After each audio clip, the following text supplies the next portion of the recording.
లూకాసు వార్త 22వ అధ్యాయం 39 నుంచి 53 వరకు ఉన్నటువంటి వాక్య భాగం. 39వ వచనం. అప్పుడు ఆయన బయటికి వచ్చి ఎప్పటిలాగా ఆలివ్ కొండకు వెళ్ళాడు. ఆయన వెంట శిష్యులు వెళ్ళారు. ఆ స్థలం చేరుకున్నప్పుడు ఆయన వారితో, మీరు విషమ పరీక్షలో పడకుండా ప్రార్థన చేయండి అన్నాడు.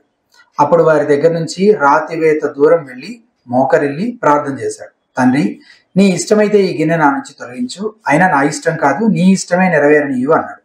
అప్పుడు పరలోకం నుంచి వచ్చిన దేవదూత ఆయనకు కనబడి ఆయనను బలపరిచాడు. ఆయన యాతన పడుతూ మరీ తీవ్రంగా ప్రార్థించాడు. ఆయన చెమట పెద్ద రక్త బిందువుల లాగా అయి నేల మీద పడింది. ఆయన ప్రార్థన చేసి లేచి శిష్యుల దగ్గరకు వెళ్ళాడు. వారు దుఃఖం చేత నిద్రపోవడం చూసి ఆయన వారితో, మీరు ఎందుకు నిద్రపోతున్నారు?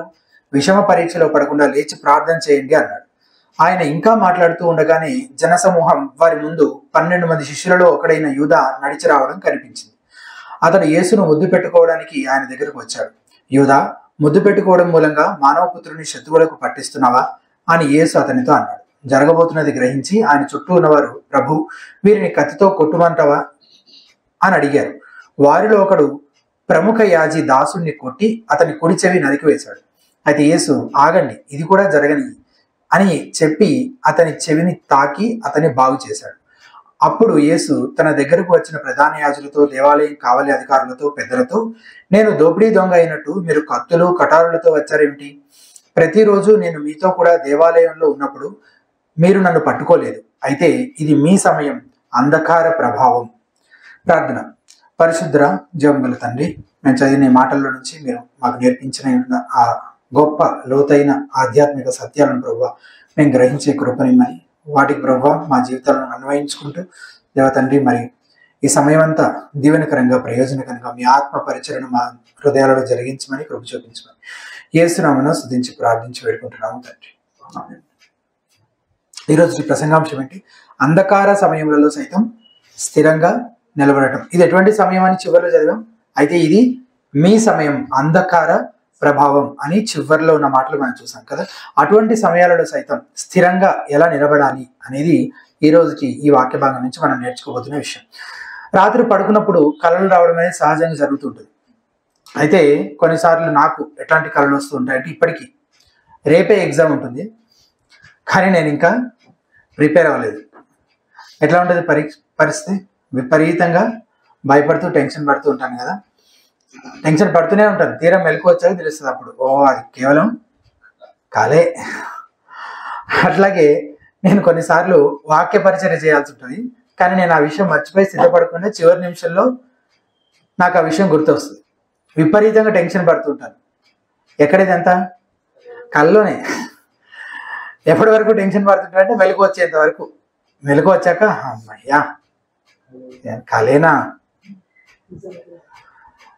పరీక్షలు కఠినమైన పరిస్థితులు అంటే ఎవరికి ఇష్టం ఉండదు కదా. కానీ ఒకవేళ వాటి కోసం మనం సిద్ధపడకుండా ఉంటే అది ఇంకా దారుణమైన స్థితి. పరీక్ష ఇష్టం ఉండదు, ఇక ప్రిపేర్డ్గా లేకుండా ఆ లాస్ట్ మినిట్లో టెన్షన్ పడడం ఎవరికైనా ఇష్టం ఉంటుందా? అస్సలు ఇష్టం ఉండదు. అలాంటి స్థితిలో ఉండాలని ఎవరం కోరుకోం. మనం స్కూల్కు కాలేజీకి వెళ్తున్నా లేకపోయినా జీవితంలో పరీక్షలు మాత్రం తప్పవు.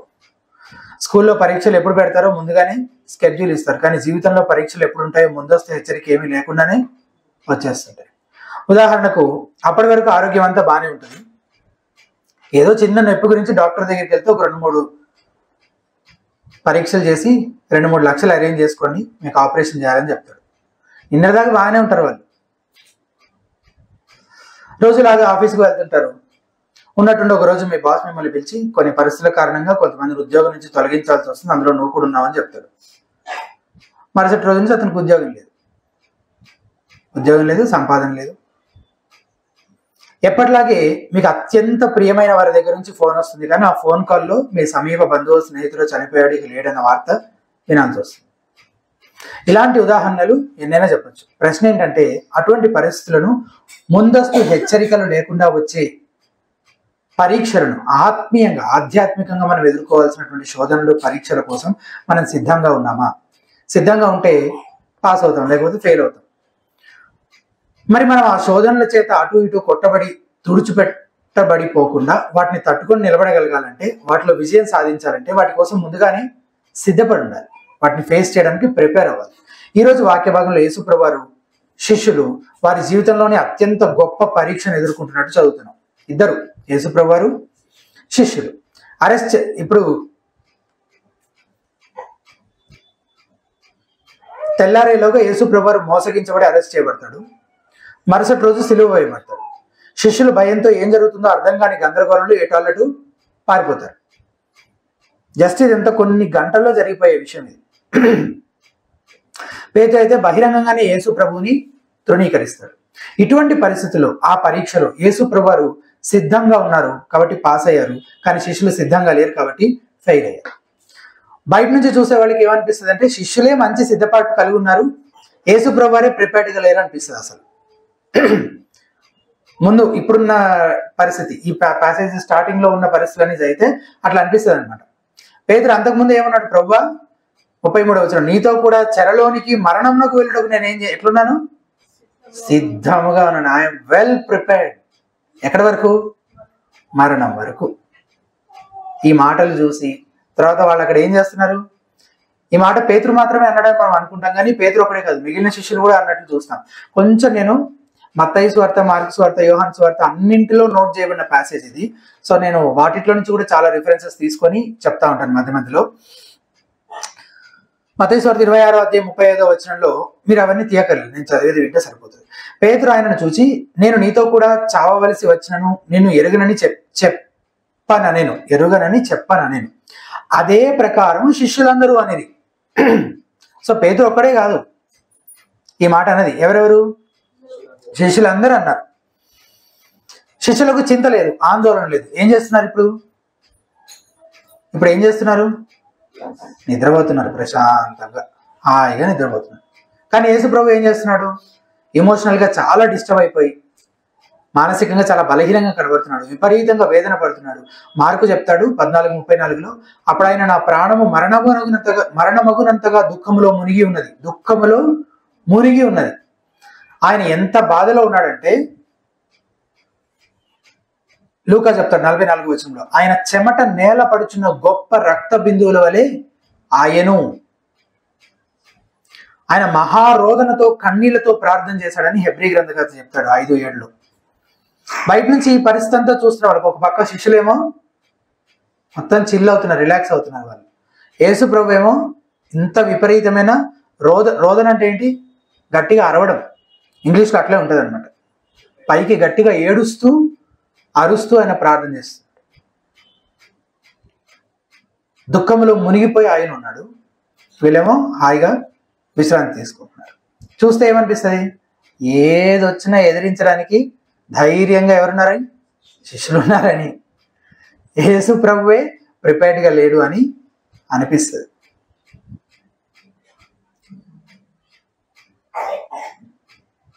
కానీ చివరికి ఏం జరిగిందో మనకు తెలుసు కదా. శిష్యులే ఘోరంగా విఫలమయ్యారు. యేసు ప్రభువారు అతి గొప్ప శోధనను జయించాడు. శిష్యులకు యేసు ప్రభువారికి ఉన్న వ్యత్యాసం ఏంటంటే యేసు ప్రభువారు ప్రార్థన ద్వారా తండ్రిపై ఆధారపడ్డాడు, శిష్యులు ప్రార్థన చేయలేదు. యేసు ప్రభువారు శిష్యులతో చెప్పిన మాటలు ఒకసారి గమనించిన 40వ వచనంలో ఏం చెప్తున్నాడు ఆయన? ఆ చోటు చేరి ఆయన వారితో ఏమన్నాడు? మీరు శోధనలో ప్రవేశించకుండానట్లు ప్రార్థన చేయుడని చెప్పి, సేమ్ అదే మాట మళ్ళీ 46లో రిపీట్ చేస్తున్నాడు. మీరు ఎందుకు నిద్రించుచున్నారు? శోధనలో ప్రవేశించకుండానట్లు లేచి ప్రార్థన చేయడని వారితో చెప్పాను. 2 times రిపీట్ చేసి చెప్తున్నా ఒకే మాట. శోధనలో ప్రవేశించకుండా మీరు ఏం చేయండి? ప్రార్థన చేయండి. నేను చేస్తున్నాను, యేసు ప్రభు చేస్తున్నాడు, వాళ్ళని కూడా ప్రార్థన చేయమని చెప్తున్నాడు శోధనలో ప్రవేశించకుండా. సో ఇక్కడ రెండు ఆప్షన్స్ ఉన్నాయి. ఏంటంటే అవి అయితే ప్రార్థన చేయడం లేదా శోధనలో ప్రవేశించడం. ప్రార్థన చేస్తే శోధనలో ప్రవేశించారు, ప్రార్థన చేయకపోతే శోధనలో ప్రవేశిస్తారు. మానవ జాతి, ఈ మాట జాగ్రత్త వినండి, మానవ జాతి ఒక తోటలోనే శోధనకు గురై పాపంలో పడిపోయింది. చివరి ఆదామైన యేసుక్రీస్తు ప్రభువారు మరొక తోటలో శోధనను జయించి శత్రువును ఎదిరించినట్లుగా చూస్తున్నాం. మనం ఎదుర్కోబోయే పరీక్షలను, శోధనను ఎదుర్కొనేలా మనం సిద్ధపాటు కలిగి ఉండాలంటే మనం ప్రార్థించే వారంగా ఉండాలని మన ప్రభువుని చూసి నేర్చుకుందాం. అది మొదటి విషయం. ఈరోజు మనం చూడబోతున్నటువంటి మొదటి విషయం, ప్రార్థనలో దేవునికి మిమ్మల్ని మీరు లోబర్చుకోవడం ద్వారా స్థిరంగా నిలబడండి. ఇట్లాంటి పరిస్థితులన్నింటిలో మనం స్థిరంగా ఎలా నిలబడగలము అంధకార సంబంధమైన అధికారానికి ఆ గడియ వచ్చినప్పుడు అటువంటి సమయంలో మనము ఎలా స్థిరంగా నిలబడగలమంటే ప్రార్థనలో దేవునికి మిమ్మల్ని మీరు లోబరుచుకోవడం ద్వారా. అందులో మొదటిగా ప్రార్థన విషయంలో యేసుక్రీస్తు ప్రభువారి మాదిరి మనకి కనబడుతుంది. 39, 40, 41 వచనాలు ఇంకొకసారి చదువుదాం. 39వ వచనం, తర్వాత ఆయన బయలుదేరి తన వాడుక చొప్పున ఒలీవల కొండకు వెళ్ళగా శిష్యులను ఆయన వెంట వెళ్ళిరి. ఆ చోటు చేరి ఆయన వారితో, మీరు శోధనలో ప్రవేశింపకున్నట్టు ప్రార్థన చేయడం చెప్పి వారి ఎదురుండి రాతివేత దూరం వెళ్ళి మోకాళ్ళలోని ప్రార్థన చేస్తూ ఉన్నారు. ఆయన యేసు ప్రభు ఏంటి, ఆయన ప్రార్థన చేయడం ఏంటి, అసలు ఇంకా ప్రార్థన చేయడం అనేదే కొంచెం ఆశ్చర్యకరమైన విషయం. యేసు ప్రభు ఆయన దేవుడు అయి ఉండి ఆయన ప్రార్థన చేయడం, మళ్ళీ ఆయన చెమట రక్త బిందువుల వల్ల అయ్యేలా ప్రార్థన చేయడం, వేదన దుఃఖంలో మునిగిపోవడం, మళ్ళీ ఒక దూత వచ్చి ఆయన బలపరచడం. కిందన వచనాలు చదువుతున్నాం అన్నమాట మనం, ఒక దూత వచ్చి ఆయనని బలపరిచినట్లు చదువుతున్నాం. అసలు ఏంటి ఇదంతా? యేసు ప్రభు దేవుడు కదా, ఎందుకు ఆయన ఇంత వేదన దుఃఖము బాధ ఇదంతా ఏంటి, అసలు ఎట్లా అర్థం చేసుకోవాలి దీన్ని? యేసు ప్రభు మానసికంగా ఆత్మీయంగా ఎంతో వేదన అనుభవిస్తున్నాడు కదా, దీన్ని ఎలా అర్థం చేసుకోవాలి అని అంటే ఇక్కడ ఒక విషయం మనం గుర్తుపెట్టుకోవాలి. యేసు ప్రభువారు సంపూర్ణ దేవుడు, సంపూర్ణ మానవుడు. He's fully man and fully God. ఈ వాక్య భాగంలో ఈ రెండు స్వభావాలు కనబడుతున్నాయి మనకి. యేసు ప్రభువారి దైవత్వం కనబడుతుంది, అలాగే ఆయన మానవ స్వభావం కూడా కనబడుతుంది. రెండిటికీ చాలినన్ని ఉదాహరణలు ఈ ఒక్క వాక్య భాగంలోనే ఉన్నాయి.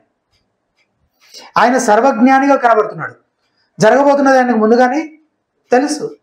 లూకా రాయలేదు కానీ మత్తయి చెప్తాడు, యేసు ప్రభువారు 3 సార్లు శిష్యుల దగ్గర నుంచి ప్రార్థన చేయడానికి వెళ్తాడు, మళ్ళీ తిరిగి వస్తాడు. 3 టైమ్స్ జరుగుతుంది. లూకా ఒక్కసారి రాశాడు యాక్చువల్గా. కానీ యేసు ప్రభువారు వెళ్తారు, వస్తారు, వీళ్ళు పడుకుంటారు, వీళ్ళని లేపు మళ్ళీ వెళ్తాడు, మళ్ళీ వస్తాడు, వీళ్ళు పడుకుంటారు, మళ్ళీ వెళ్తాడు, మళ్ళీ వస్తాడు. 3వసారి వచ్చిన తర్వాత ఇంకా లేకపోండి, ఇక లేచి వెళ్దాం పదండి అంటాడు. 3వసారి యేసు ప్రభువారు ప్రార్థన చేసి తిరిగి వచ్చిన తర్వాత ఒక మాట అన్నట్టు మత్తయి రాస్తాడు. ఏంటంటే 26వ అధ్యాయం 45వ వచనం, అప్పుడు ఆయన తన శిష్యుల యొద్దకు వచ్చి, ఇక నిద్రపోయి అలసట తీర్చుకొనుడి, ఇదిగో ఆ గడియ వచ్చి ఉన్నది, మనుష్య కుమారుడు పాపుల చేతికి అప్పగించబడుతున్నాడు, లెండి వెళుదము, ఇదిగో నన్ను అప్పగించువాడు సమీపించి ఉన్నాడని వారితో చెప్పాను. ఇదే నిద్రపోండి అంటున్నాడు, మళ్ళీ లేచి వెళ్దాం అంటున్నాడు. ఆయన ఏమన్నాడు, శిష్యుల వద్దకు వచ్చి ఇక నిద్రపోయి అలసట తీర్చుకోండి అంటున్నాడు. 46లో లెండి వెళ్దామని అంటున్నాడు. అంటే బహుశా పడుకోమని చెప్తుంది, పడుకోమని కాదేమో. పడుకోమని, ఇప్పుడు ఎదురుగా వాళ్ళు వస్తున్నారు, అప్పగించబడబోతున్నాడు అని వెంటనే చెప్పడాన్ని బట్టి ఇంక మీకు నిద్ర ఎట్లా పడుతుంది? ఇంతసేపు ప్రార్థన చేయకుండా పడుకున్నారు కదా, ఇక పడుకోండి, మీరు పడుకోండి. ఎట్లా పడుకుంటారు నేను కూడా చూస్తాను. ఇప్పుడు ఇట్లా జరగబోతుంది, మీరు పడుకోండి అంటే వాళ్ళు పడుకుంటారా? అడగారు వాళ్ళు.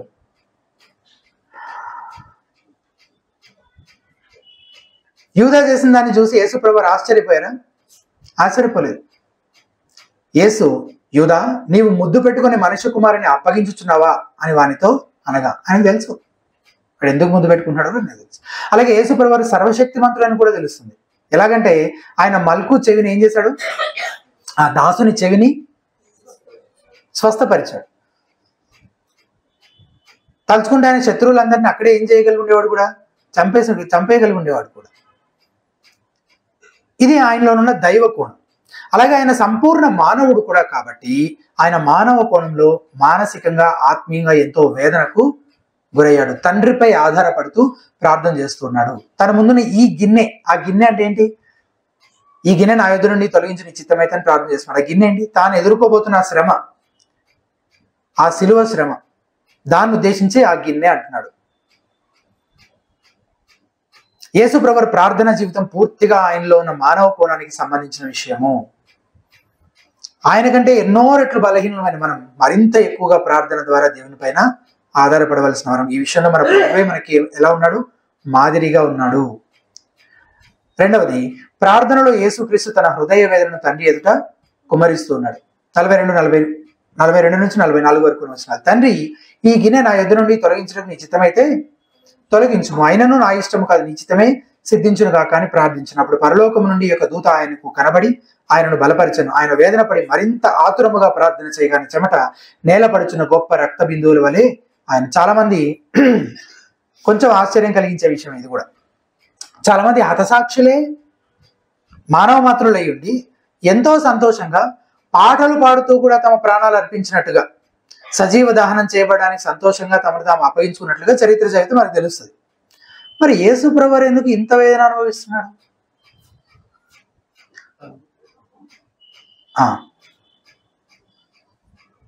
మరణాన్ని ఎదుర్కొనే విషయంలో వారికి యేసు ప్రభు కంటే ఎక్కువ కృప అనుగ్రహించబడిందా?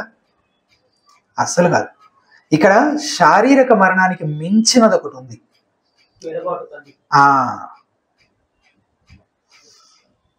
యేసు ప్రభు లోక పాపం మోసుకొని పోవు దేవుని గొర్రెపిల్ల అని చెప్పబడింది. ఎవరి పాపములను పరిహరించడం కోసం యేసు ప్రభు చనిపోబోతున్నాడో వారి పాపం తాలూకా శిక్ష అంతా, దేవుని ఉగ్రత అంతా ఆయన మీద పడబోతోంది. వారి పక్షంగా వారి స్థానంలో ఆయన ఆ శిక్షని భరించబోతున్నాడు. ఆయన పైన కుమ్మరించబడబోతుంది. అందులో భాగంగానే తండ్రి ఆయన చెయ్యి విడిచిపెట్టబోతున్నాడు. అది చాలా బాధాకరమైన విషయం.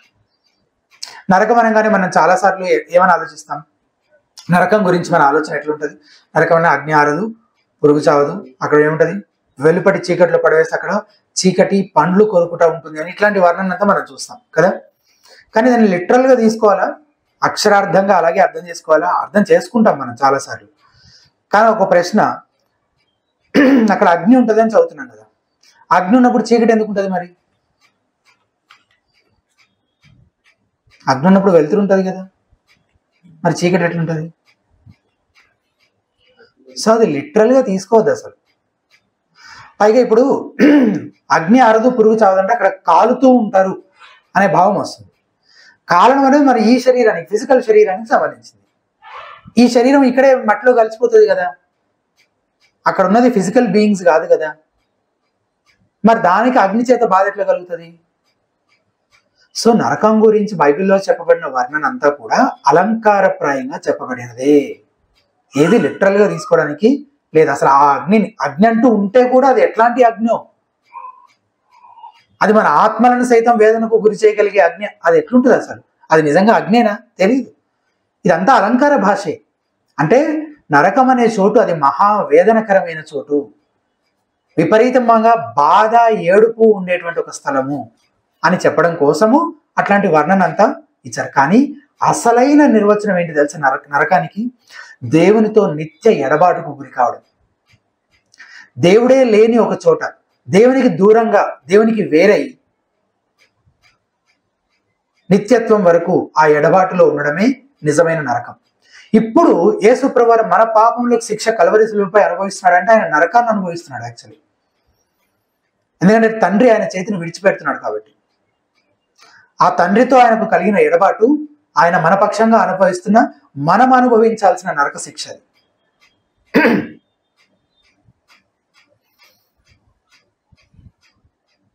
ఆ నరకాన్ని తండ్రి చేత విడవబడ్డాడు అనే వాస్తవం యొక్క కోణంలో యేసు ప్రభువారు ఆ నరకాన్ని నాకు బదులుగా నా స్థానంలో సిలువలో అనుభవించాడు. ఇది ఆయనకు ఇదే ఆయనకు అత్యంత బాధ కలిగిస్తున్నటువంటి విషయం. ఫిజికల్ డెత్ కాదు, క్రూసిఫిక్షన్ కూడా కాదు, సిలువ వేయబడ్డం కూడా కాదు.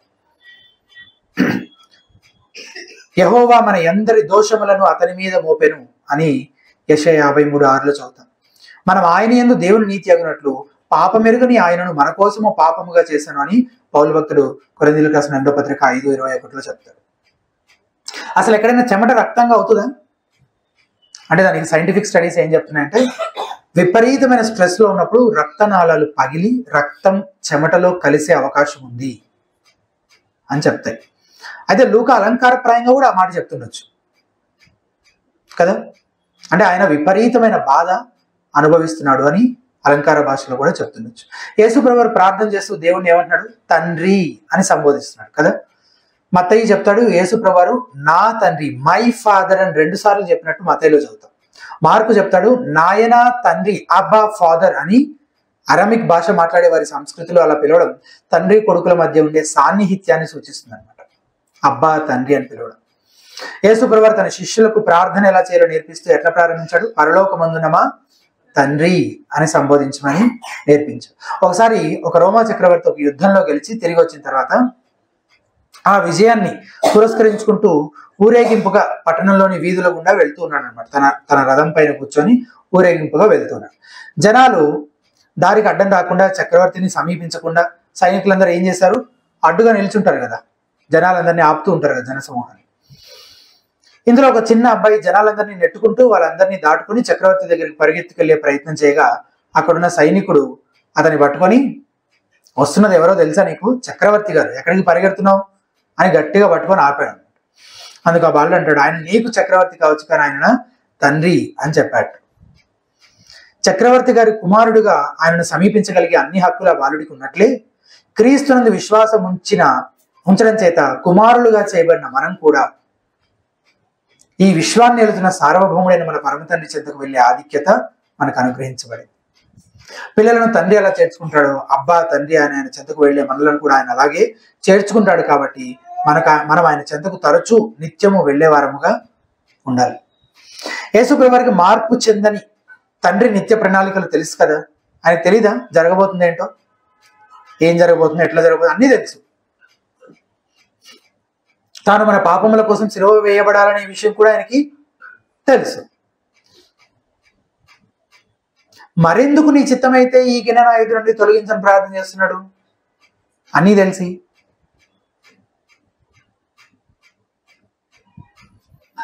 దేవుని భవిష్యత్ నిత్య ప్రణాళికలన్నీ కూడా తెలిసినప్పటికీ తండ్రి ఈ గిన్నె నా ఎదురు నుండి తొలగించుటకు నీ చిత్తమైతే తొలగించు అని ఎందుకు ప్రార్థన చేస్తున్నాడు? ఇది కూడా ఆయన మానవ స్వభావాన్ని బట్టి తండ్రి ఉగ్రతను భరించాల్సిన విషయంలో వేదన అనుభవిస్తూ చెప్పే మాటలు అన్నమాట. లూకా ఈ సంఘటన చాలా ఎక్కువగా కుదించి చెప్తున్నాడు. యాక్చువల్గా లూకా మిగిలిన ప్యారలల్ ప్యాసేజ్ అయితే అందులో ఇంకా చాలా వివరణ ఉంది. లూకా ఏం చేస్తున్నాడు, చాలా కుదించి చెప్తున్నాడు దీన్ని. మార్క్ ఏమంటాడంటే 14:36లో, నాయనా తండ్రి నీకు సమస్తము సాధ్యం, ఈ గిన్నె నా ఎదురు నుండి తొలగించుము, ఆయనను నా ఇష్ట ప్రకారం కాదు నీ చిత్త ప్రకారమే కానిమ్ము అంటాడు. 39వ వచనంలో తిరిగిపోయి ఇంతకు ముందు పలికిన మాటలనే పలుకుచూ ప్రార్థించాడంటే ఒకసారి కాదు ఈ మాటలు, మళ్ళీ ప్రార్థన చేసినప్పుడు కూడా రిపీట్ చేస్తున్నాడు యేసుప్రభువు. లూకా ఏమో 14వ వచనంలో మోకాళ్ళుని అని చెప్తుంటే మత్తయి 26:39లో ఆయన సాగిలపడి అని చూడండి. సాగిలపడి అంటే మొత్తం మొహం అంతా కూడా నేలకి వేసి సాష్టాంగపడి ప్రార్థన చేస్తున్నాడు. యేసుప్రభువు ఈ మాటలు, ఆయన పోస్చర్ ఇవన్నీ ఏం తెలియజేస్తున్నాయంటే ఆయన తండ్రి ఎదుట తన హృదయాన్ని కుమరిస్తూ ఉన్నాడు.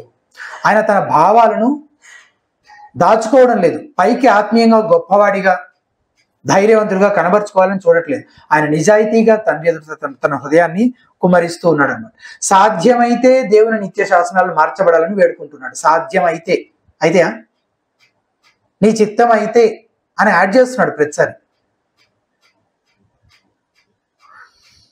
క్రీస్తు అసలు అట్లా ఎట్లా అడగగలిగాడు అనే ప్రశ్న చాలాసార్లు వస్తుంటుంది. ఆయనకు తెలుసు కదా జరగబోయేది, మళ్ళీ తొలగించని ఎట్లా అడిగాడు? యేసుప్రభువు నీ చిత్తమైతే, సాధ్యమైతే అని అంటున్నాడు. ఆయన కేవలం తన హృదయంలో ఉన్న భారం చేత దేవుని సన్నిధిలో మొరపెట్టుకుంటున్నాడు, ఏడుస్తున్నాడు అంతే. ఇట్లాంటి ప్రార్థనలు ఈయన ఒకడే చేసింది ఫస్ట్ టైం కాదు, ఇతర భక్తులు కూడా చేశారు ఇట్లాంటి ప్రార్థనలు. ఒకసారి చూద్దాం, ఇది ఓపెన్ చేయండి మీరు. మోషే విషయంలో ఒకసారి ఇలా జరిగింది. నిర్గమకాండం 32వ అధ్యాయం 32 నుంచి 32, 33 వచనాలు. 32వ అధ్యాయం నిర్గమకాండం 32వ అధ్యాయం 32, 33 వచనాలు.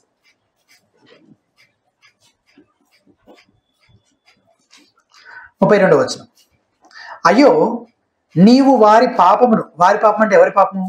ఇజ్రాయేలు ప్రజల పాపం ఒకవేళ పరిహరించితివా, లేని ఎడల నీవు వ్రాసిన నీ గ్రంథంలో నుండి నా పేరు తుడిచివేయమని బ్రతిమాలు కొనుచున్నాను నేను. ఈ నా గ్రంథం అనగానే మనం ఏం ఆలోచిస్తాం, ఇది గొర్రెపిల్ల యొక్క జీవ గ్రంథం అని ప్రకటన గ్రంథంలో ఏదైతే చెప్పబడిందో ఆ గ్రంథం అనుకుంటాం. కానీ ఇది అది కాదు, ఇది ఆ జీవ గ్రంథం కాదు. గొర్రెపిల్ల యొక్క జీవ గ్రంథం అని ప్రకటన గ్రంథంలో ఉంటుంది అనమాట. 13వ అధ్యాయము 21వ అధ్యాయం ఆ ప్లేసెస్ లో ఉంటుంది. అది మన రక్షణకు సంబంధించింది. ఎవరైతే దేవుని నిత్య ఏర్పాటులో ఉన్నారో రక్షించబడాలని వాళ్ళ పేర్లన్నీ రాయబడిన గ్రంథం అనమాట. ఆ గ్రంథం వేరు, ఈ గ్రంథం వేరు. ఈ గ్రంథం గురించి 69వ కీర్తన 28వ వచనంలో కూడా చదువుతాం. ఇదేంటి, ఎవరు భూమిపైన మనుషులు ఎంతకాలం బ్రతికుండాలి అనే విషయాలు రాయబడినటువంటి గ్రంథం. సో నువ్వు ఒకవేళ వాళ్ళ పాపాలు క్షమిస్తే క్షమించు, లేకపోతే ఏం చెయ్యి, నన్ను చంపేసాయి, వాళ్ళకు బదులుగా నేను చచ్చిపోతాను, నా పేరు తుడిచేసాయి ఆ గ్రంథంలో నుంచి.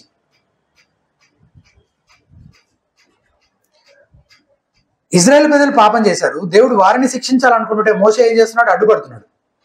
అతనికి తన ప్రజలపై ఎంత ప్రేమ ఉందో అతని మాటల్ని బట్టి తెలుస్తుంది. కానీ దేవుడు ఎట్లా స్పందించాడు? 33వ వచనంలో, అందుకు యెహోవా, ఎవడు నా ఎదుట పాపం చేసినో వాని నా గ్రంథంలో నుంచి నేను తుడిచివేయను, వాళ్ళకి బదులు నిన్నెందుకు తుడిచేస్తాను? ఇదే సేమ్ ఇట్లాంటి ప్రేయరే పౌలు కూడా చేశాడు. రోమపత్రిక 9వ అధ్యాయం 3వ వచనం తీసి చూడండి. రోమపత్రిక 9వ అధ్యాయం 3వ వచనం.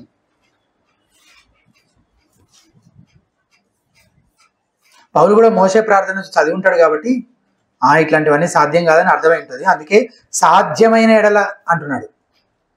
9వ అధ్యాయం 3వ వచనం మధ్యలో నుంచి, సాధ్యమైన దేహ సంబంధులైన నా సహోదరుల కొరకు నేను క్రీస్తునందు వేరే శాపగ్రస్తుడనై ఉండకూడదు, నేను నశించిపోతాను.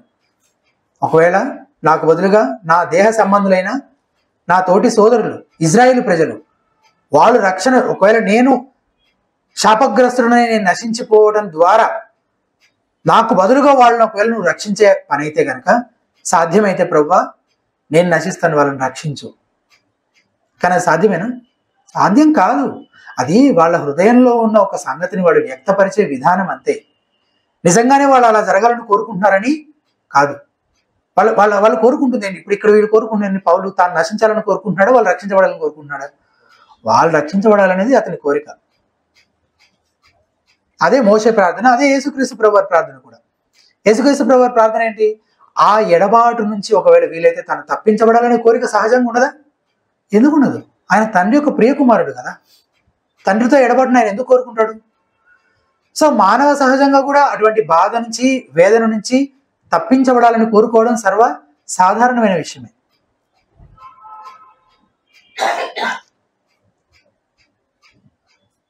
మనం వీరి నుండి అలాగే యేసు ప్రభువు నుంచి నేర్చుకోవాల్సింది కూడా ఒకటే.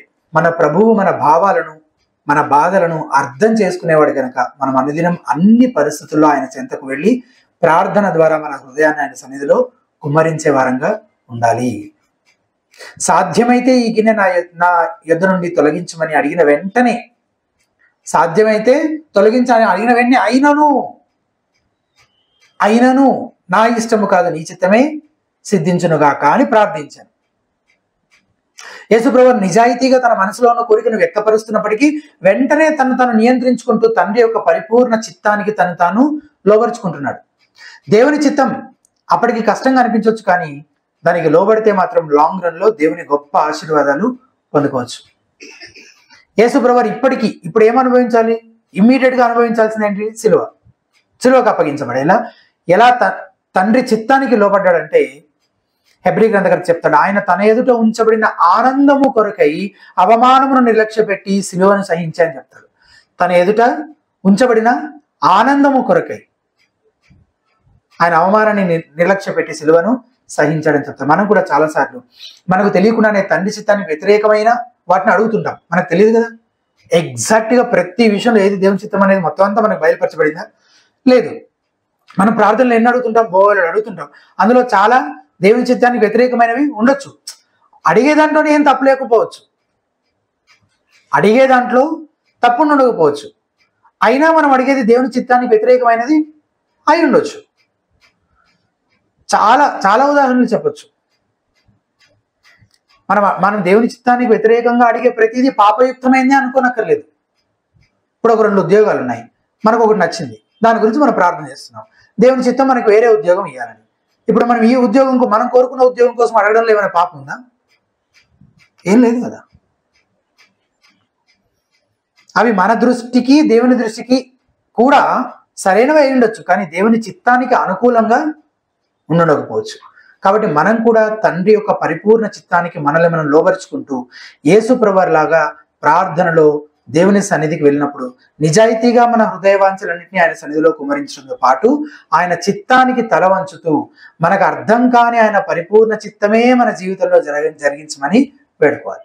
ఇట్లా ఎవరు ప్రార్థన చేస్తున్నారో, యేసు ప్రభు ఎట్లా చేశాడు అట్లా ఆయన మాదిరిని అనుసరించి ఎవరైతే ప్రార్థన చేస్తున్నారో అలాంటి వాళ్ళ ప్రార్థనలు ఎన్నటికీ విఫలం కావు. ఎందుకు విఫలం కావు? దేవుని చిత్తానికి వ్యతిరేకమైంది ఏదో నేను అడుగుతూ నువ్వు అదే చేయి ప్రభు అని ప్రార్థన చేస్తున్నా. అలాంటి ప్రార్థన దేవుడు వినొచ్చు, వినకపోవచ్చు. మనం అడిగింది తీయలేదనుకో ఫెయిల్ అయిపోయినట్టే. ఇప్పుడు నేను అడగాలనుకున్నవన్నీ అడిగి చివరిలో యేసుప్రభు లాగా అయినను నీ చిత్తమే జరగాలి నా జీవితంలో ప్రభువా, నేను అడిగినవి జరగకపోయినా పర్వాలేదు, నీ చిత్తంలో ఏముంటే అవే ఇవ్వు, అవే జరగాలని నేను అడిగాను అనుకో, ఆయన చిత్తం తప్పిపోతుంది ఎప్పుడైనా? అప్పుడు మన ప్రార్థన కూడా ఫెయిల్ అవ్వదిగా. అప్పుడు అసలు దేవుడు ఆన్సర్ చేయని ప్రేయర్ ఏదైనా ఉంటుందా? ఇంకా ఉండదు. ఒకవేళ మనం యేసుప్రభు వారాగా ప్రార్థన చేస్తే, లేదు నీ చిత్తమే ఎట్లున్నా పర్వాలేదు, నా చిత్తమే జరగాలి, నన్ను నేను అడిగిందే ఇవ్వాలని ప్రార్థన చేసేవాడికి అది అసలు ఒక శిష్యునికి ఉండే మనసే కాదు. అలాంటి ప్రార్థనల్ని దేవుడు ఆలపిస్తారని ఎక్కడ వాగ్దానం కూడా చేయలేదు.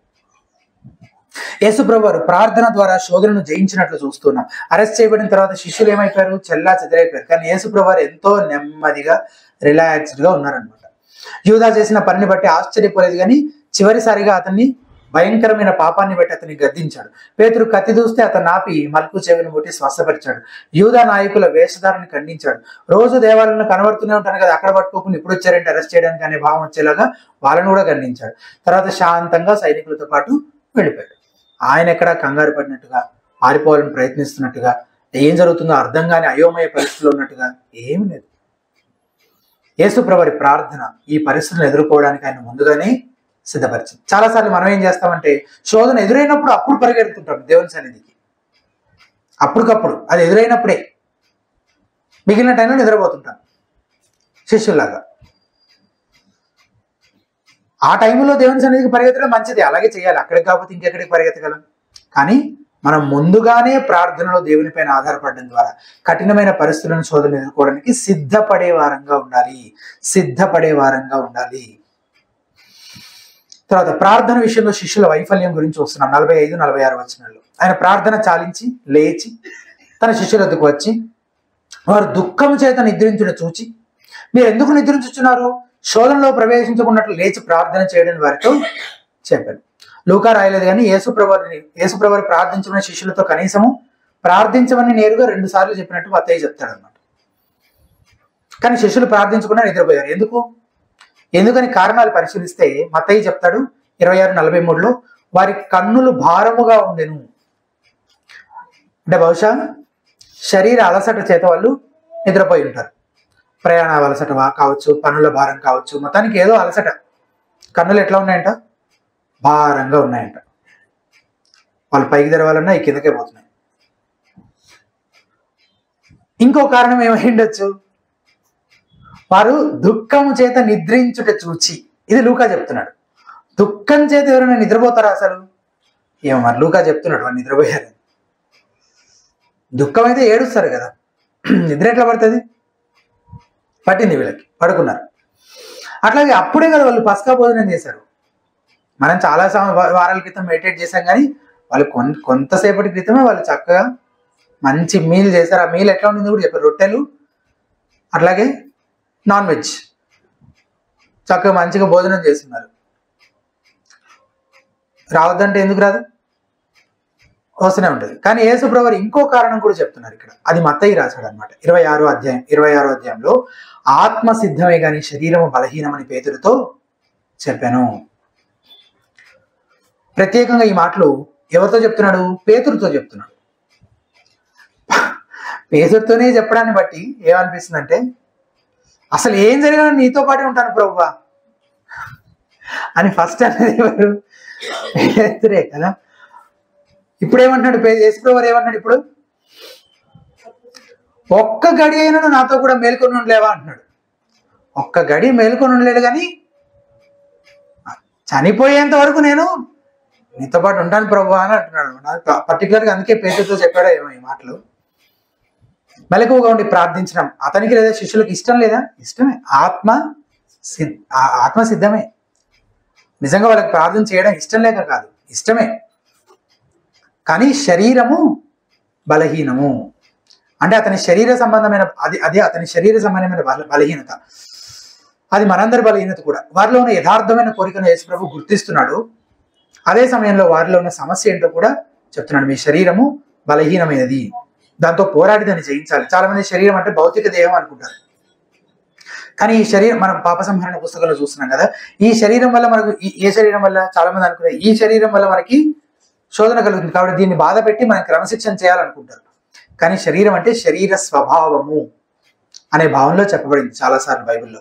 కాబట్టి మనం ఎల్లప్పుడూ ఆత్మకు వ్యతిరేకంగా పోరాడే శరీర స్వభావాన్ని జయించే వారంగా ఉండాలి. కాబట్టి శత్రువు ఎక్కడున్నాడు? లోపలే ఉన్నాడు. మనం వాడిని వెంటబెట్టుకొని తిరుగుతున్నాం అనమాట మనతో పాటే. సాతాను, లోకము కూడా మన శత్రువులే. కానీ వాటికంటే గొప్ప శత్రువు మనలోనే ఉన్నాడు. ఏంటది? మన పతన స్వభావము, ఆ పాత పురుషుడు శరీర స్వభావం అనమాట. శోధనలో ప్రవేశించుకున్నట్టు మెలకువగా ఉండి మీరు ఏం చేయండి? ప్రార్థన చేయడం ద్వారా ఆ శరీర స్వభావాన్ని మీరు ఏం చేయండి? జయించండి. మీ ఆత్మ సిద్ధంగా ఉంది కానీ మీ శరీరం బలహీనంగా ఉంది. ఆ విషయంలో మీరు జాగ్రత్త పడండి. దాని విషయంలో పోరాడండి.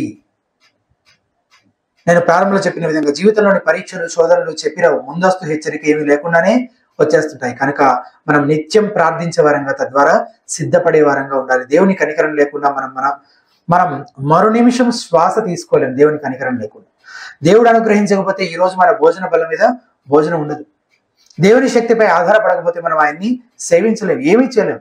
యోహాను సువార్త 15:5 ప్రభు అంటాడు, నాకు వేరుగా ఉండి మీరు ఏమీ చేయలేరు. ఈ విషయంలో శిష్యులు విఫలమయ్యారు. వారు ప్రార్థన అయితే చేయలేదు, కానీ ఇంకేవేవో చేశారు. ఏం చేశారు? అది రెండో విషయం. ఈ లోకపరమైన ఆయుధాలతో పోరాడడానికి నిరాకరించడం ద్వారా స్థిరంగా నిలబడండి. స్థిరంగా నిలబడడం కోసం వాళ్ళు వేరే ఏవో చేశారనమాట. అవన్నీ చేయొద్దు. మనం ఏం చేశారు దాని గురించి మనం ఇంకా ధ్యానించే ముందే యూదా చేసిన మోసం గురించి మనం చదువుతున్నాం కదా. 47-48 వచనాల్లో 47వ వచనం, ఆయన ఇంకనూ మాట్లాడుచుండగా ఇదిగో జనులు గుంపుగా వచ్చింది. 12 మందిలో యూదా అనబడిన వాడు వారికంటే ముందుగా నడిచి యేసును ముద్దు పెట్టుకున్నట్టుకు ఆయన ఎదుగు రాగా, యేసు, యూదా, నీవు ముద్దు పెట్టుకుని మనుష్య కుమారుని అప్పగించుచున్నావా అని వానితో అనగా, ఆయన ఇంకనూ మాట్లాడుచుండగా ఇదిగో జనులు గుంపులుగా వచ్చిరి. ఆయన మాట్లాడుతుంటే జనులు ఏమయ్యారు? వచ్చేసారు. అప్పటికే గెత్సేమనే తోటలోకి వచ్చేసారు. వెంటనే యూదా వచ్చి ముద్దు పెట్టుకున్నాడని లూకా చెప్తున్నట్లుగా అనిపిస్తుంది మనకి ఇక్కడ చదివితే. కానీ ఇక్కడ మధ్యలో ఇంకో కొన్ని విషయాలు ఉన్నాయి. అవి మత్తయి చెప్పాడనమాట. ఏంటవి? చదువుతున్నాను, వినండి. అప్పుడు ఆయన తన శిష్యులకు వచ్చి, ఇక నిద్రపోయి అలసట తీర్చుకొనడి. ఈ మాటలకు అర్థం ఏమై ఉండొచ్చు ఇందాక చెప్పాను కదా. మళ్ళీ పడుకొని ఉన్నారా? పడుకోండి, ఇంక పడుకోండి. అటుపక్క వాళ్ళు వస్తున్నారు, మీరు పడుకోండి. ఇదిగో ఆ గడియ వచ్చినదంటే ఏమంటున్నాడు? లేకమండి, ఇంకెంతసేపు పడుకుంటారా అంటున్నాడు. యాక్చువల్గా ఆ గడియ వచ్చినది, మనుష్య కుమారుడు పాపుల చేతికి అప్పగించబడుతున్నాడు. లేండి, వెళ్ళుదము, ఇదిగో నన్ను అప్పగించేవాడు సమీపించి ఉన్నాడని వారితో చెప్పాను. ఇక నిద్రపోండి అని చెప్తున్నాడు. వెంటనే అప్పగించబడబోయే గడియ వచ్చేసింది అంటున్నాడు. అంటే పడుకోమంటున్నాడా? మీరు ఎట్లా పడుకుంటారో నేను కూడా చూస్తాను అంటున్నాడా? అదిగో వాళ్ళు వస్తున్నారు, మీరు పడుకోండి. అంటే మీరు ఎట్లా పడుకుంటారో నేను చూస్తాను అంటే వాళ్ళు వస్తున్నారు అనగానే ఇమీడియట్ గా ఏమవుతుంది? మొత్తం ఉన్న నిద్ర అంతా ఎటో ఎగిరిపోతుంది. అది తర్వాత వాళ్ళు పారిపోయారు కదా, ఆ టెన్షన్ ఇక్కడే మొదలై ఉండాలి కదా. అదిగో వాళ్ళు వస్తున్నారు అన్నప్పుడే మొదలై ఉండాలి ఆ టెన్షన్ అంతా. జనాలు గుమ్ముకూడుతున్నారు, సైనికులు వచ్చేస్తున్నారు,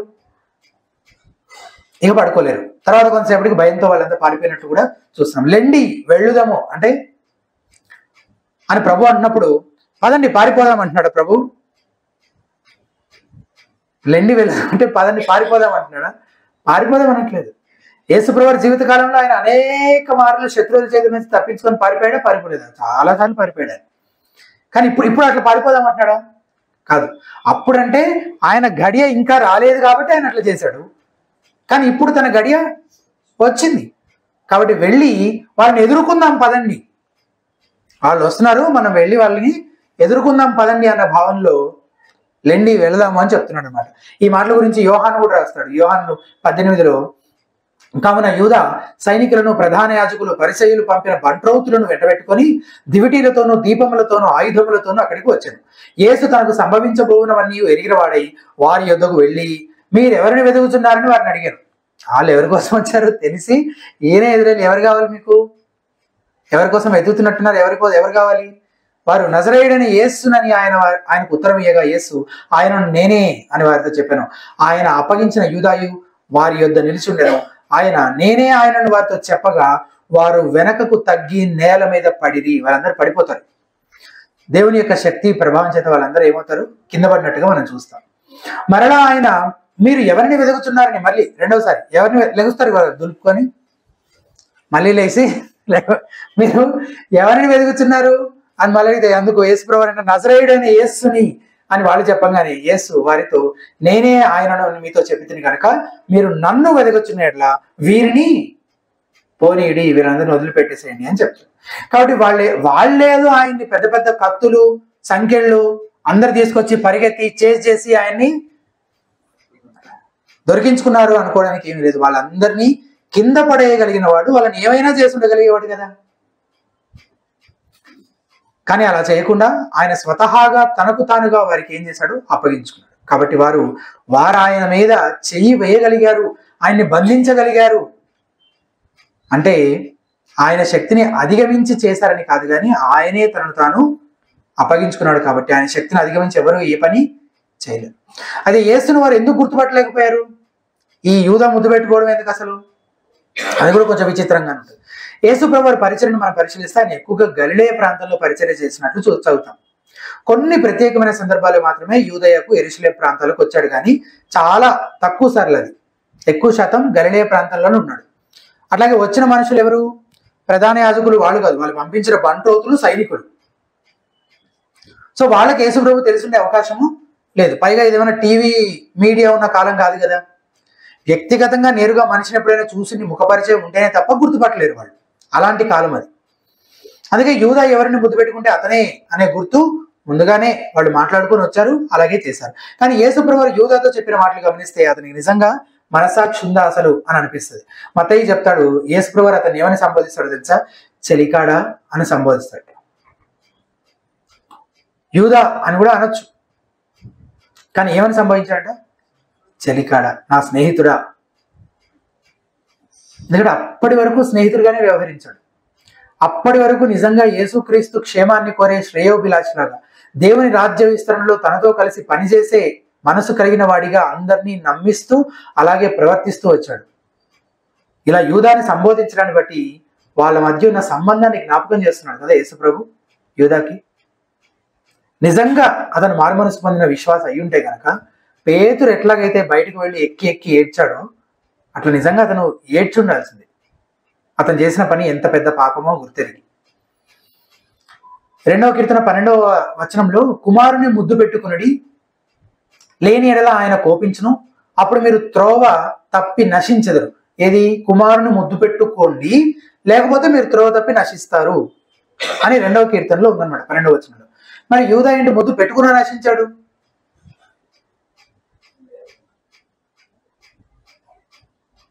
అంటే ముద్దులో ఏమీ లేదనమాట. పైకి ఎన్ని ముద్దులైనా పెట్టచ్చు, కానీ ఉద్దేశం ప్రాముఖ్యం కదా. నేటి దినాన చాలా మంది యేసు ప్రభువారికి ఈ పై ముద్దులే పెట్టేవారుగా ఉన్నారనమాట. సంఘాల నిండా వాళ్ళే ఉన్నారు. పైకి నువ్వు ఎన్ని భక్తి వేషాలైనా వేయొచ్చు, కానీ దేవుడు నీ అంతరంగాన్ని చూస్తాడు. నిజమైన శిష్యులు యేసు ప్రభువుని ముద్దు పెట్టుకోరా? పెట్టుకుంటారు, కానీ వారి హృదయం దేవుని ఎదుట సరైనదిగా ఉంది కాబట్టి నిజమైన ఆరాధనా భావంతో వాళ్ళ పని చేస్తారు. కానీ యూదా హృదయం లాగే చాలా మంది తమ హృదయం దేవుని ఎదుట సరిగ్గా లేకపోయినా పైకి నటిస్తూ ఉన్నారు. అటువంటి వారిని బట్టి దేవుడు హర్షించాడు. ప్రభు సమక్షంలో ఇలా ప్రవర్తిస్తున్నాడు యూదా. ప్రభు సమక్షంలో ఇట్లా ప్రవర్తిస్తున్నాడు యూదా. ప్రభు లేనప్పుడు ఏం చేశాడో మనం గడిచిన వారాల్లో ధ్యానించాం కదా. ఈ వేషధారులు కూడా అంతే. దేవుని ప్రజల సమక్షంలోనే ఆ నటనంతా. ఒంటరిగా ఉన్నప్పుడు, లోకస్తులతో ఉన్నప్పుడు నువ్వేంటో అదే నిజంగా నువ్వు, అదే నీ నిజ స్వరూపం. కాబట్టి నీ హృదయాన్ని నీవు పరిశీలించుకో. నువ్వు కేవలం పై ముద్దులు పెట్టేవాడిగా ఉన్నావా, లేదా నిజంగా ఆరాధనా భావంతో హృదయపూర్వకంగా ఆయన్ని హత్తుకొని ఆయన్ని ప్రేమించేవాడిగా ఉన్నావా? తర్వాత శిష్యుల స్పందన ఎట్లా ఉందో చూస్తున్నాం 49-50 వచనాలు. ఆయన చుట్టూ ఉన్న వారు జరగబోదానని చూసి ప్రభువా కత్తితో నరుకుదుమా అని ఆయనను అడిగారు. మరి ప్రభు సమాధానం చెప్పాడా? చెప్పినట్టు రాయబడలేదు. అంటే వీళ్ళు సమాధానం చెప్పేదాకా కూడా ఆగలేదేమో. 50వ వచనం, అంతలో వారిలో ఒకడు ప్రధాన యాజకుని దాసుని కొట్టి వాని కుడిచెవి తెగ నరికారు.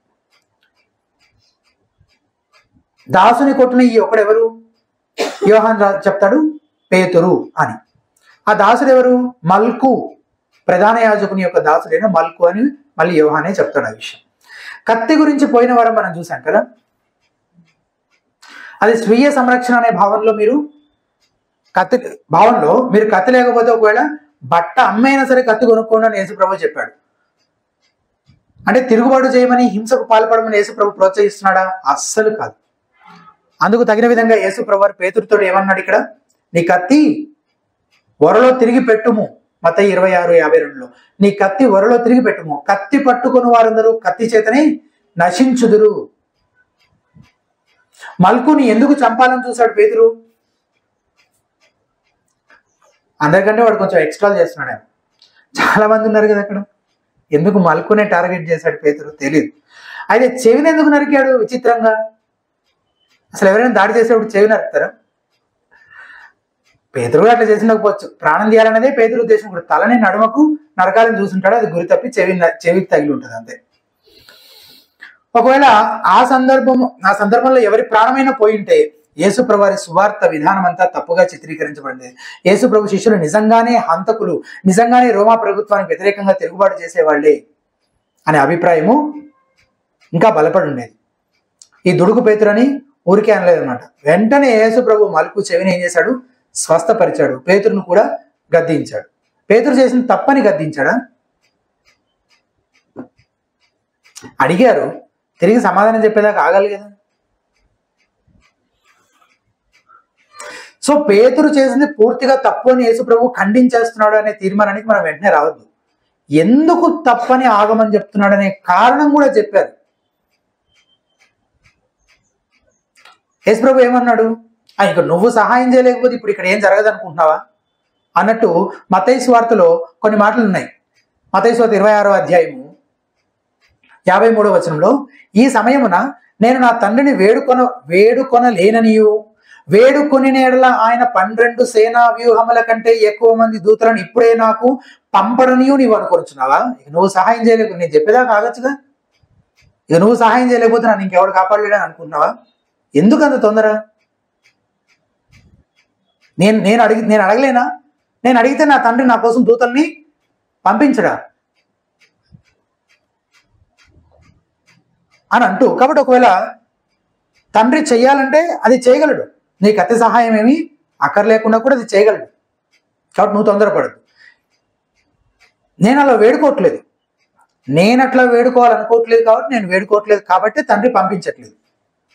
నేను ఎందుకు వేడుకోవట్లేదు? అదే మత్తయి సువార్త 26:54 కంటిన్యూషన్లోనే, నేను వేడుకొనిన ఎడల ఇలాగు జరగవలనను లేఖనము ఎలాగూ నెరవేరునని అతనితో చెప్పాను.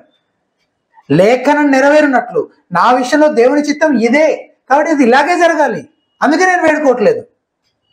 నువ్వెందుకు తొందరపడి ఇదంతా చేస్తున్నావు? కత్తి తీసి లోపల పెట్టు.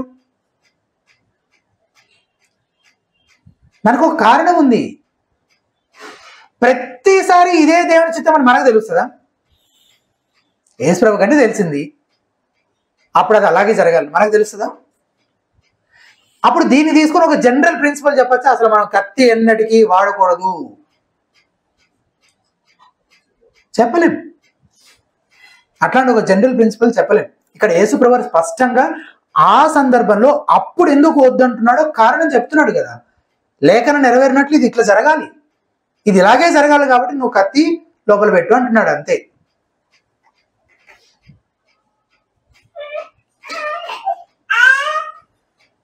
కత్తి పట్టుకున్న వారందరూ కత్తి చేతనే నశించరు. ఇది ఇంకొక మాట అపార్థం చేసుకోవడానికి. ఎట్లా అర్థం చేసుకోవాలి? అన్యాయంగా కత్తి పట్టేవాడు కత్తి చేతనే నశిస్తాడు అని ప్రభు మాటలు బాగుంది. ఇప్పుడు కత్తి ఫస్ట్ పట్టింది ఎవరు? ఫస్ట్ కత్తి పట్టుకున్నది ఎవరు? వచ్చిన వాళ్ళు, ఆ సైన్యం, ఆ బంట్రౌతులు సైనికులు కదా ముందు వాళ్ళకి కత్తులు పట్టుకొని వచ్చింది. మనం ఏం చేస్తాం? ఈ మాటలు ఇమీడియట్ గా పేతురుకి అప్లై చేస్తాం. ఎందుకు? వాళ్ళు కూడా కత్తి పట్టుకొని వచ్చారు కదా. కత్తి పట్టుకున్న వాడు కత్తి చేత నశిస్తాడు. వాడు కత్తి అన్యాయంగా వాడు కత్తి పట్టుకున్నాడు, వాడు కత్తి చేతనే నశిస్తాడు. వాడు లెక్క దేవుడు చూసుకుంటాడు. నువ్వు కత్తి లోపల పెట్టు. చాలా క్లియర్గా ఉంది కదా. వాడు అన్యాయంగా కత్తి పట్టుకున్నాడు. అది ఇక్కడ యేసు ప్రభువు భావం. న్యాయంగా కత్తి పట్టిన వాడి గురించి అస్సలు కాదు. ఎందుకు? యుద్ధంలో శత్రువుల్ని జయించడానికి కత్తితో యుద్ధం చేసి చంపుతారు. అది అన్యాయమా? నేరస్తుడిని శిక్ష విధించేటప్పుడు కూడా కత్తి పడతారు. స్వీయ సంరక్షణ కోసం కూడా కత్తి పట్టడం గురించి యేసు ప్రభువు మాట్లాడటం మనం గమనిస్తాం. కానీ వాటన్నిటి గురించి కాదు ఇక్కడ. ఎవ్వరు కత్తి పట్టుకుంటే వాళ్ళందరూ కత్తి చేత నశిస్తారని చెప్పట్లేదు. అన్యాయంగా ఎవరైతే కత్తి పట్టుకుంటారో, అన్యాయంగా ఇప్పుడు ఎవరు పట్టుకున్నారు? యేసు ప్రభువుని పట్టుకోవడానికి వచ్చిన ఆ సైనికులు పట్టుకున్నారు. వాళ్ళ లెక్క దేవుడు చూసుకుంటాడు. ఇప్పుడు మాత్రం ఇది ఇట్లనే జరగాలి. వాడు కత్తి పట్టుకొని వచ్చాడు, ఇప్పుడు పేతురు ప్రొటెక్షన్ కోసం తిరిగి డిఫెండ్ చేసుకోవచ్చా? చేసుకోవచ్చు. పేతురు డిఫెండ్ చేసుకోవచ్చు కదా. వాళ్ళు ఇంకా దాడి చేయకముందే తొందరపడుతున్నాడు, కానీ నిజంగా వాళ్ళు దాడి చేయడానికి ముందుకు వచ్చినప్పుడు పేతురు డిఫెండ్ చేసుకోవచ్చా? చేసుకోవచ్చు. కానీ యేసు ప్రభు వద్దంటున్నాడు. ఎందుకు? లేఖనము నెరవేరవలసి ఉంది కాబట్టి ఈ సందర్భంలో మాత్రం నువ్వు ఆగు బాబు అని చెప్తున్నాడు. అంతవరకే. అసలు ఎప్పటికీ నువ్వు కత్తే పట్టుకోవద్దనే పని అయితే పైన బట్టనమ్మి కత్తి పెట్టుకోండి అని ఎందుకు అన్నాడు? మరి ఎట్టి పరిస్థితులను కత్తి వాడద్దనే పని అయితే అవసరమైతే బట్టను అమ్మైనా సరే మీరు కత్తి పెట్టుకోండి అని అనగానే మా దగ్గర 2 ఉన్నాయి ప్రభు అంటే చాలు. ఇట్లా దాడి చేయడానికి, ఇంతమంది సైన్యం పైన దాడి చేయడానికి 2 కత్తులు సరిపోతాయి అసలు? సో అది హింసకు పాల్పడడానికి, తిరుగుబాటు చేయడానికి కాదు, స్వీయ సంరక్షణ కోసం. దాన్ని ఎప్పుడు బైబిల్ కొట్టివేయలేదు. ఈ సందర్భంలో ప్రత్యేకమైన కారణం ఉంది.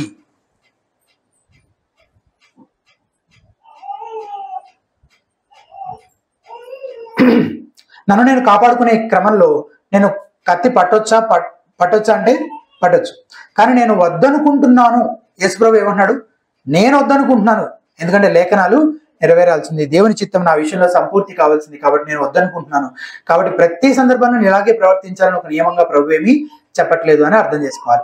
తన గడియ వచ్చేంత వరకు యేసు ప్రభు తనను తాను సంరక్షించుకుంటూనే వచ్చాడు. ఇప్పటి వరకు ఆయన ప్రొటెక్ట్ చేసుకోలేదు. ఆయన చేసుకున్నాడు కదా, జ్ఞానయుక్తంగా తప్పించుకున్నాడు. ఎప్పుడు ఎవరిపైనా దాడి చేసే పరిస్థితి అవసరం రాలేదు. తెలివిగా అంత దూరం తెచ్చుకోకుండానే ఆయన తప్పించుకుంటూ వెళ్ళాడు అనమాట. ఇప్పుడు తన గడియ వచ్చిందని ఆయనకు తెలుసు కనుక పేతురుని ఏమంటున్నాడు? ఇంకా ఆపంటున్నాడు. అంత దూరం ఎందుకు, అసలు ఎదురెళ్ళడం ఎందుకు? తన గడియ వచ్చిందన్న సంగతి ఆయనకు తెలిసి ఉండకపోతే, అదొకవేళ ఆయన గడియ కాకపోతే, అదిగో అటు నుంచి వాళ్ళు వస్తున్నారు, మనం ఇటు నుంచి వెళ్ళిపోదామని ఉండేవాడు కదా, తప్పించుకుందాం పదండి అని ఉండేవాడు కదా. దగ్గర దాకా వచ్చి వాళ్ళతో డిస్కషన్ పెట్టి వాళ్ళని కింద పడేసి ఇదంతా చేస్తున్నాడు. ఎందుకంటే తన గడియ వచ్చింది కాబట్టి. ఇది ఇట్లాగే జరగాలని ఎప్పటి నుంచో చెప్తున్నాడు కదా శిష్యులకి, వాళ్ళకి అర్థం కావట్లేదు. అందుకని నువ్వు ఆగు బాబు అని ఈ యొక్క సందర్భంలోనే చెప్తున్నాడు అనమాట. ఎందుకంటే లేఖనము నెరవేరవలసి ఉంది. అయితే మనకు మన గడియ ఎప్పుడో తెలుసా? తెలియదు కాబట్టి మనల్ని మనం సంరక్షించుకుంటూనే ఉండాలి. ఎప్పుడు ఎవ్వరు మన పైన దాడికి వచ్చినా మనం ఏం చేయాలి? మళ్ళీ మనం కాపాడుకోవాలి. ఆ క్రమంలో అవసరమైతే అవతల వాళ్ళకి ఏదైనా హాని తలపెట్టాల్సి వచ్చినా, అవతల వాళ్ళు చనిపోయినా సరే, ఈవెన్ బైబిల్ ప్రకారం అలాగే మన దేశ శిక్షాస్మృతి ప్రకారం కూడా అది నేరం కింద పరిగణించబడదు. కాబట్టి అన్యాయంగా కత్తి వాడటం గురించి యేసుప్రభు ఇక్కడ మాట్లాడుతున్నాడు అనేది అర్థం చేసుకోవాలి. స్వయం సంరక్షణను వ్యతిరేకించే విధంగా యేసుప్రభు ఎక్కడ ఏమీ ఎప్పుడు బోధించలేదు. చివరిది, యేసు శత్రువుని ఏం చేస్తున్నాడు? స్వస్థపరుస్తున్నాడు. 51వ వచనం, అయితే యేసు ఈ మట్టుకు తాలుడు అని చెప్పి వారి చెవి ముట్టి బాగు చేస్తున్నాడు. ఇన్స్టెంట్ గా అక్కడ ఉన్న వాళ్ళంతా ఒక అద్భుతాన్ని చూశారు. ఇదొక్కటే కాదు, వాళ్ళని పట్టుకోవడానికి వచ్చినప్పుడే ఏం జరిగిందని చూసాం ఇందాక 5వ వచనంలో. వాళ్ళు నజరేయుడైన యోహాను చెప్తున్నాడు ఈ మాటలు 18:5లో. నజరేయుడైన యేసునని ఆయనకు ఉత్తరం ఇయ్యగా, యేసు ఆయనను నేనే అని వారితో చెప్పెను. ఆయనను అప్పగించిన యూదాయు వారి ఎదుగు నిల్చుండెను. ఆయన నేనే ఆయనని వారితో చెప్పగా వారు వెనకకు తగ్గి నేల మీద పడిది. వారందరూ పడిపోయారు. ఎవరు పడిపోయారు? ఇక్కడ పడిపోవడం గురించి మనం మాట్లాడిన ఇంకా చాలా మాట్లాడచ్చు, ఈరోజు బయట జరుగుతున్న వాటన్నిటి గురించి. కానీ ఇది అది ఒకటి కాదు అని చెప్పడానికి ఒక ఉదాహరణ, ఒక చిన్న మాట చెప్పి నేను ముందుకు వెళ్తాను. ఇక్కడ ఎవరు పడిపోయారు? శిష్యులు పడిపోలేదు, వచ్చిన సైనికులు పడిపోయారు. ఈ రోజు ఎవరు పడిపోతున్నారు? శిష్యులే పడిపోతున్నారు.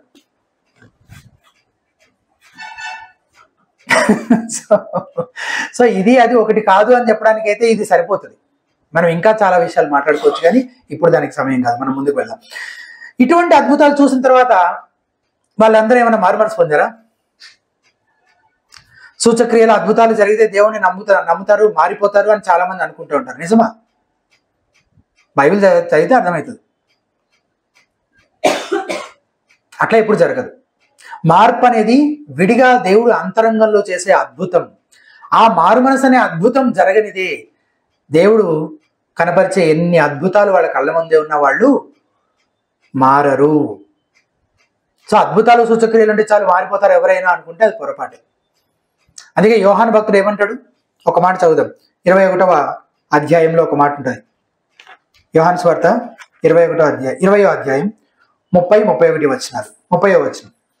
మరియు అనేకమైన ఇతర సూచక క్రియలను యేసు తన శిష్యుల ఎదుట చేశాను, అవి ఈ గ్రంథమందు వ్రాయబడి ఉండలేదు. కానీ ఎన్నో చేశాడు, ఇప్పటికే చాలా చెప్పాడు, ఇంకా ఎన్నో కూడా చేశాడు, అవన్నీ రాయబడలేదు. అదే కొన్ని రాయబడ్డాయి. అవి ఎందుకు రాయబడ్డాయి?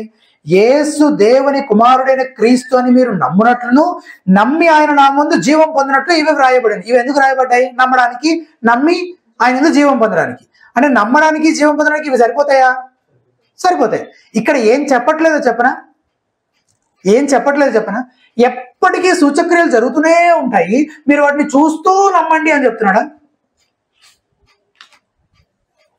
జరిగినవి రాయబడ్డాయి, మీరు నమ్మడానికి ఇవి చాలు, ఇవి సరిపోతాయి మీరు నమ్మడానికి, కొత్తగా ఇంకేం అక్కర్లేదు.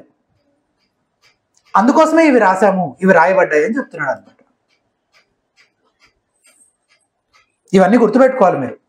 అద్భుతం జరిగితే, సూచక్రియ జరిగితే యేసు ప్రభుని నమ్ముకుంటారనే వాదన చాలా మంది చెప్పే విషయం. అది అలా జరగలేదు. చాలా సందర్భాల్లో రాయబడినవే సరిపోతాయని బైబిల్ చెప్తుంది.